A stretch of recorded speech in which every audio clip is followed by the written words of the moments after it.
አንድ አምላክ በሆነ በአብ በወልድ በመንፈስ ቅዱስ ስም የካቲት 5 በዚች ቀን የእስክንድርያ ሀገር ሊቀ ጳጳሳት የከበረ አባተ አቅልጵዮስ አረፈ። እርሱም ለአባቶች ሊቃነ ጳጳሳት 10ኛ ነው።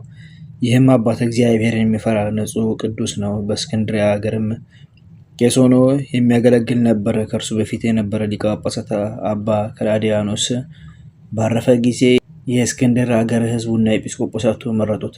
በወንጌላዊ ማርቆስ ወንበርም ላይ ሊቀ ጵጵስና ሾሙት። ከዚህም በኋላ እንደ ሐዋርያት መልካም ጉዞን ተጓዘ። የእግዚአብሔርን ሃይማኖት ሕይወት የሆነ ሕጉንም እያስተማረ ቅዱሳት መጻሕፍትንም እያነበበላቸውና እያስተማራቸው መንጋዎቹን ይጠብቃቸው ነበር። ሁልጊዜም ይመለከታቸዋል። አንድ የብር አላድም ወይም አንድ የወርቅ ዲናርን ጥሪት አላኖረም። ከዕለት ምግቡ ከቁርና ከአሮር ስጋውን ከሚሸፍንበት ልብስ በቀር ምንም አላከማችም። በዚህም ተጋድሎ 12 ዓመት ኖሮ ጌታችንንም አገልግሎ በሰላም አረፈ። ለእግዚአብሔር ምስጋና ይሁን፣ እኛንም በጸሎት ይማረን፣ በረከቱም ከኛ ጋር ትኖር ለዘላለሙ አሜን። በዚህችም ዕለት ተጋዳይ የሆነ አባት ጴጥሮስ የተባለ አባ ብሶ አረፈ። እርሱም ከላይኛው ግብፅ አክሚም ከሚባል ከተማ ነው። በጎልማሳነቱም ጊዜ ከክፉ ስራዎች የሚሰራ ሆኖ ነበር። በመብላትና በመጠጣት የሚደሰት ነበር። እግዚአብሔርም የነፍሱን ድህነት ሽቶ ጽኑ ደዌ አመጣበትና ለሞት ተቃረበ። ነፍሱንም በተመስጦ አውጥተው የስቃይ ቦታዎችን ጥልቅ የሆነች ጉድጓድንም አሳዩት። በዚያም ብሩህ ልብስ የለበሱ ሰዎች አሉ። በእጆቻቸውም የሰው በድን ነበረ። 4 ክፍል አድርገው ለያዩትና የሰውን ገንዘብ የሚሰርቀውን ሁሉ እንዲህ ያደርጉታል አሉት። ይህንንም ነገር በሰማ ጊዜ ጮኸ፣ ከልቡም አዝኖ አለቀሰ። ከዚህም በኋላ ነፍሱ ተመለሰች። ዓይኖቹንም ወደ ሰማይ አቅንቶ ጌታዬና ፈጣሪዬ ከዚህ ደዌ ካዳንከኝ እኔ ስለ ኃጢአቴ ንስሐ በመግባት በፍጹም ልቦና አመልክሃለሁ። እንግዲህም ከቶ ለዘላለም የሴት ፊት አላይም አለ። በዚያንም ጊዜ ከደዌው አዳነውና ተነስቶ ብንዋይ ወደሚባል ገዳም ሄደ። መነኮሳቱም ከፈተኑት በኋላ የምንኩስና ልብስን አለበሱት። በግብፅ ሀገር ሁሉ እስከሚሰማ ታላቅ ተጋድሎን በጾም በጸሎት በመስገድም ተጋደለ። ከሁሉ በላይ ከፍ ከፍ አለ። ለመነኮሳትም ትምህርት የሚሆኑ የሚጠቅሙ ድርሳናትንና ተግሳጻትን ደረሰ። አንድ ጊዜም እንጀራ ሳይቀምስ ውሃ ሳይጠጣ 1 ወር ጾመ። እንዲህም የተጋደለ 38 ዓመት ያህል ኖረ።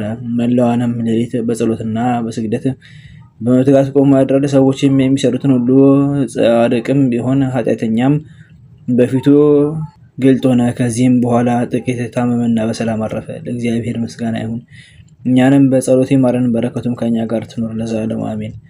በዚህችም ቀን መነሳንሱ የወርቅ የሆነ ጻድቁ አባ ኖብ አረፈ። በረከቱ ከኛ ጋር ትኖር ለእግዚአብሔር ምስጋና ይገባል አሜን። በዚህችም ዕለት በአስቄጥስ ገዳም በሰማዕትነት የሞቱ የ49 መነኮሳት መታሰቢያቸው ነው። የሮሚ ሊቀ ጳጳሳት የአቡሊዲስም መታሰቢያ ነው። ዜናውም በዚህ ወር በ6 ተጽፏል።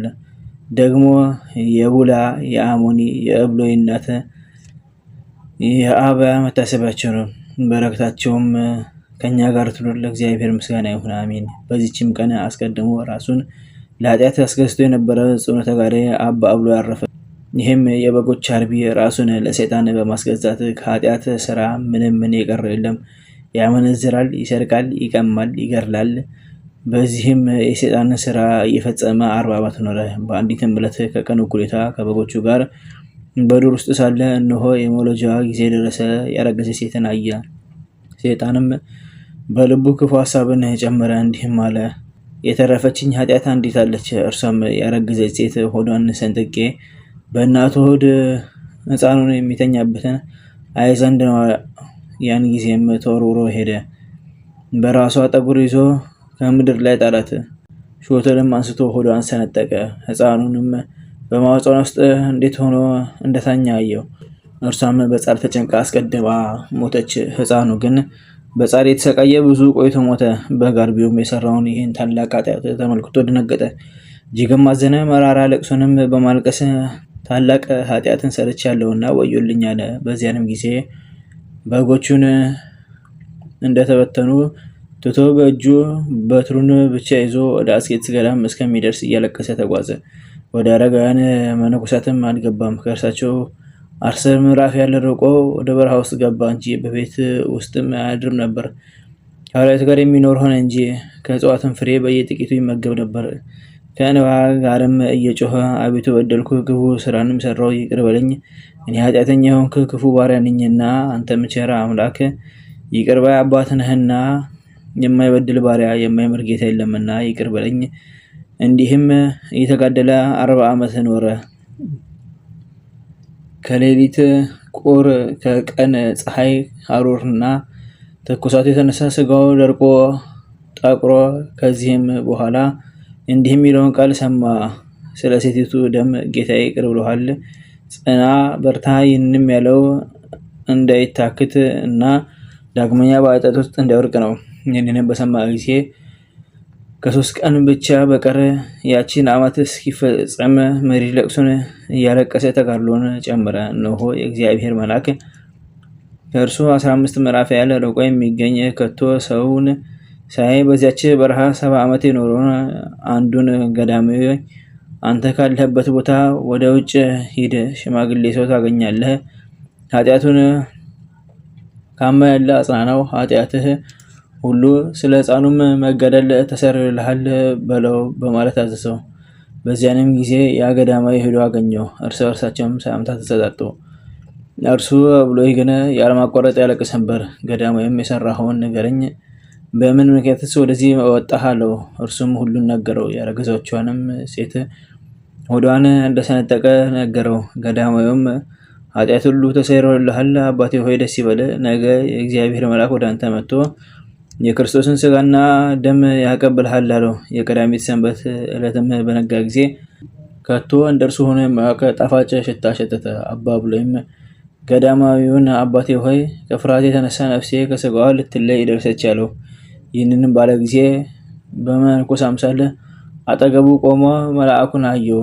እርሱም ተቸገርኩ፣ እግዚአብሔርም አዳነኝ፣ ነፍሴ ሆይ ወደ ረፍትሽ ተመለሽ፣ እግዚአብሔር ረዳትሽ ነውና ነፍሴን ከሞት አድኗታልና፣ ዓይኖቼንም ከእንባ እግሮቼንም በዳጥ ከመሰናከል በሕያዋን ነገር እግዚአብሔርን አገለግለው ዘንድ እያለ ይዘምር ነበር። የበጎች ጠባቂ ነበረ።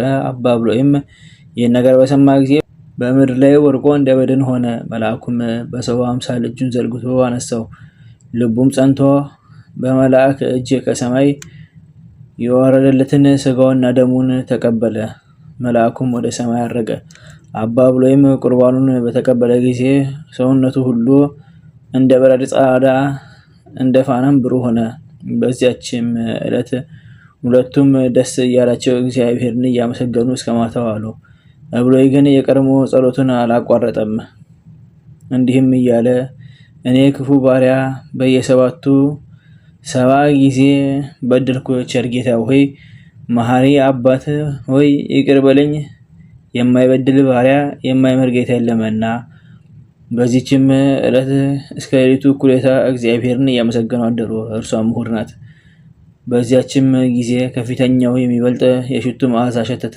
ገዳማዊውም ወንድሜ ብሎይ ና በውሃ ታጠብ፣ ደስ ይበልህ፣ በዚች ሰዓት ከተቀበልከው መከራ ታርፋለህና አለው። በዚያንም ጊዜ ከእግዚአብሔር የታዘዘ መልአክ ለሁለቱም ቁርባኑን አቀበላቸው። አባ ብሎይም አረፈ። መላእክትም ነፍሱን ተሸክመው እስከ አርያም በረሩ። ያ ገዳማዊ እኔ ሽማግሌ ነኝ፣ ስጋውን ልሸከም አልችል፣ የምቆፍርበትም የሌለኝ ምን አደርጋለሁ ብሎ የሚያስብ ሆነ። በዚያንም ጊዜ 2 አንበሶች መጥተው ለስጋው ሰገዱ። መቃብሩንም ቆፍረው ስጋውን እንደ ሰው ተሸክመው ወስደው ቀበሩት። ገዳማዊውንም እጅ ነሱት። እርሱም ባረካቸውና በሰላም ሄዱ። ከዚህም በኋላ ያ ገዳማዊ የሚቀብረኝ ያገኝ ይሆን ብሎ አሰበ። ወደ እርሱም እንዲህ የሚል ቃል መጣ። አትዘን፣ ስጋህን እኔ አስቀብራለሁ፣ ያለ 3 ቀንም አልቀረህም። ወደ አንተ 3 ሰዎች እልካለሁ። የበግ ጠባቂው የአባ ብሎይን ገድል ንገራቸው። እነርሱም ለሌሎች ይንገሩ፣ ከእግዚአብሔር ምሕረት ተስፋ እንዳይቆርጡ በኃጢአት ለወደቁ አለኝታ ይሆን ዘንድ። በማግስቱም 3 ሰዎች መጡ። እርሱም የበግ ጠባቂውን የአባ ብሎይን ተጋድሎ ነገራቸው። እነርሱም እጅግ አድንቀው ጻፉት። ከገዳማዊውም ዘንድ እስከ 3 ቀን ተቀመጡ። ከዚህም በኋላ ገዳማዊው ተነስቶ ጸለየ፣ ነፍሱንም በእግዚአብሔር እጅ ሰጠ። እነዚያ 2 አንበሶችም መጡ፣ መቃብርንም ቆፍረው እንደ ሰው ወስደው ቀበሩትና ከእነዚያ 3 ሰዎች ጋር ተጓዙ። ወደ አስኬትስ ወደ አባ መቃርስ ገዳም እስከሚያደርሷቸው መርተው ወሰዷቸው። ሰዎችም የሆነውን ሁሉ ለመነኮሳቱ ነገሯቸው። እነርሱም እጅግ አደነቁ። የበጋ አርቢው የአባ ብሎይን ገድል ጻፉ። ሁልጊዜም በእሑድ የሚያነቡት ሆኖ ለእግዚአብሔር ምስጋና ይሁን። እኛንም በቅዱሳኑ ጸሎት ይማረን፣ በረከታቸውም ከኛ ጋር ትኑር ለዘላለሙ አሜን። አንድ አምላክ በሆነ በአብ በወልድ በመንፈስ ቅዱስ ስም የካቲት 6 በዚች ቀን የዓለም ሁሉ መምህር የሆነ የሮሜ ሀገር ሊቀ ጳጳሳት የከበረ አባት አቡሊዲስ ስጋው ከባህር የወጣበት ነው። ዛ ክረምኩማ የሌት ያዘኪር አይራፈ ምን ጸምዱ ከዘልፈ ለላና ብብቶ ከዘኔት መጻፈ እንተረሰ ከግዚኦ ጸሪቃኑ ተብኮፈ ምላቡ ለንጸተርፈ ነቢያት ቅዱሳን ሐዋርያት ሰባኪያን ሰማዕታት ጻድቃን ደናግል አዲ ወመነኮሳት ይራን ባርኮ ጉባኤያቲ መካን ሰረገ ሊቆኑ ህፃን ለጻፈው ክርታስ ለዛጻፈው ዘደስ ለዛምቦ ሰርኮ ሰዲስ ለሰማ ቃሎ ዘነፈስ በጸሎተሙ ማርያም አረቂተ ሁሉ እንባስ ወሬ ማረን ኢየሱስ ክርስቶስ በቅዱሳኑ ተጠብቀን በረከታቸውም ከኛ ጋር ትኑር።